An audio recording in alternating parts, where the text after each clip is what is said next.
Thanks for being here. So in my department's policies, when someone's under arrest, obviously before you transport them, you search them before you put them in the vehicle. Makes perfect sense, right? There's kind of an unspoken rule that if they're detained, but they go in the back of the vehicle, you still do it at least a frisk, not a search. But from what I've gathered on a frisk, you have to have reasonable suspicion that a crime has occurred and that they are armed and dangerous to do a frisk. How do I either articulate that I'm putting them in my truck? It's a 20-year-old girl who's wearing spandex, leggings and a halter top. She doesn't have a weapon, obviously, but I'm still supposed to frisk to get that security. Or the crime that I suspect her of isn't weapons related, but I have to do it to put them in my truck. Is there a way to articulate that, or to articulate why I'm not going to do it? All right. Sounds like good old fashioned Terry to me, going way back when. Terry gives that seminal case and getting to stop people, and what it really gave us was the justification to be able to put hands on and conduct that pat down of a person. And Colby, like you're saying, there's got to be a justification for it. And you talk about the unspoken rule or things that happen in here. What it boils down to is armed and dangerous. For you to be able to pat down or conduct an open hand frisk of a person there, that's kind of the burden that was set in Terry. And if we go way back into the 60s into downtown Cleveland, Ohio, when Detective McFadden was hanging out, doing his thing on the street corner there, watching on the early afternoon, October 31st, Halloween night there, and he saw John Terry and his cohorts there walking around back and forth in front of the building up to a dozen times. He made that stop. Okay, he made that stop based on reasonable suspicion, and at the time we were either based on consent or probable cause. So that was huge in policing. But what he also did is he put hands on people, and the question came down to is, was that allowed? And he ended up pulling guns off 2 out of the 3 guys, and the courts allowed it because he believed that there was a potential robbery going to take place. And so the articulation, the justification that they're potentially armed and dangerous was what the courts were looking at. So when you talk about putting hands on somebody and boiling it down to frisking a person, that's still the measure is, can you articulate they're armed and dangerous? What do you think, John?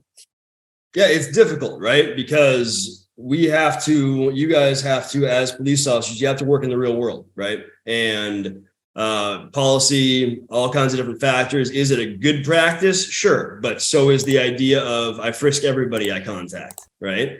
And we know that that's not okay. So when we're talking about a frisk, when we're talking about a search, those are governmental actions that implicate the Fourth Amendment. And so legal standards have to be met in order to justify those, or they're going to be held to be unreasonable.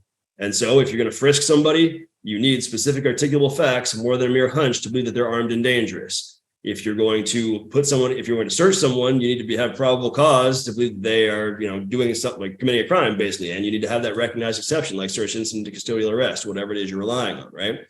The issue is, if you are just doing this, and maybe you would have some articulation in a specific case, but most officers, their articulation is going to be because policy says I have to. Right. And that is never going to save the day. That's never going to save you. That's never going to save your agency. And so if you're going to frisk somebody, you need to have specific articulable facts that they're armed and dangerous. If they are going in your car to be detained, right? That's best practice, man. That's best practice. That's gonna keep you out of trouble. Can you, I've heard the argument before that a police vehicle is a custodial facility. Yeah. So I don't know. I don't think that's going to fly. It's a hard option. Could you make the argument that it's an administrative search, meaning it's reasonable in its scope? There's a significant governmental interest in this practice, and it's for a non-investigatory purpose.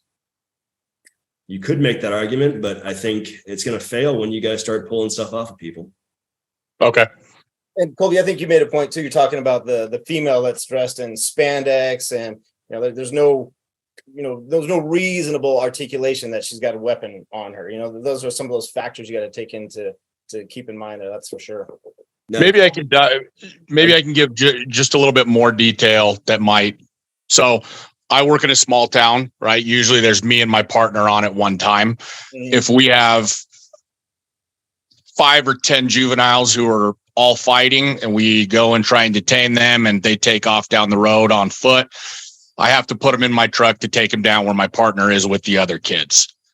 Right. Does that change anything at that point? Or now you're talking about additional factors there. Now you're talking about the nature of the crime itself. There's violence involved. There's multiple suspects, and now you're talking about you and your partner, the only 2 people out there working. So, this measure, but this reasonableness always comes down to the totality of the circumstances that you hear us talking about. And it's just that, I don't know if you're listening earlier, you talk about those, 5 factors are, strive for 5, and using that great word because all the time, those, you just threw out a whole bunch of different indicators in that circumstance that may, justify exactly what you're looking to do. okay, I appreciate it, guys. Thank you. Yep, sure.